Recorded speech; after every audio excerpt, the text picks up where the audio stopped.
2024ची लोकसभा निवडणूक अतिशय रंजक ठरली। या निवडणुकीत जर सगळ्यात मोठा धक्का कोणाला बसला असेल तर तो म्हणजे अजित पवार यांना। त्यांच्या कारकिर्दीवर या निकालाचा सर्वाधिक परिणाम होताना दिसून येतोय। त्यातले एक म्हणजे राष्ट्रवादी काँग्रेसचा मतदार आणि समर्थक हे शरद पवारांच्याच बाजूने आहेत। अजित पवारांनी आमदार आपल्याकडे आणले पण ते लोकांना आवडलेलं नाही।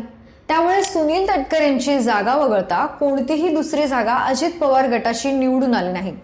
ते इथपर्यंत गेलं की गेल्या लोकसभा निवडणुकीत आपल्या मुलाला आणि यंदाच्या निवडणुकीत आपल्या पत्नीलाही अजित पवार निवडून आणू शकले नाहीत। त्यामुळे या निकालानं अजित पवारांच्या राजकारणाच्या मर्यादा स्पष्ट होत आहेत। त्यामुळे अगोदरच काही आमदार पुन्हा शरद पवारांकडे गेले आहेतच, काहींनी नाराजी उघडपणे व्यक्त करायला सुरुवात पण केली आहे आणि आता लोकसभे अगोदरच अधिक आमदार अजित पवारांची साथ सोडू शकतात। स्वतः अजित पवारांना पण परतीचे मार्ग उपलब्ध आहेत का या प्रश्नाचं उत्तर मात्र अनिश्चित आहे।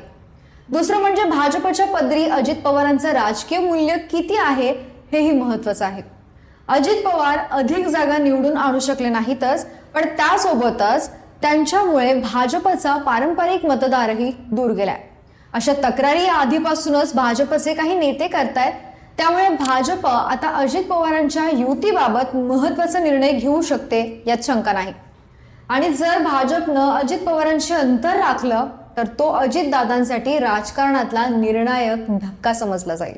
त्यामुळे अजितदादा पुन्हा शरद पवारांसोबत जातील का हा प्रश्न निर्माण होतोय। बाकी तुम्हाला काय वाटतंय, राजकारणातील ही परिस्थिती पाहता अजितदादांनी पुन्हा शरद पवारांसोबत जावं का? आम्हाला कमेंट बॉक्समध्ये नक्की कळवा। व्हिडिओला लाईक करा, शेअर करा आणि जर तुम्ही या चॅनलवर नवीन असाल तर चॅनलला सबस्क्राईब करायला विसरू नका। धन्यवाद।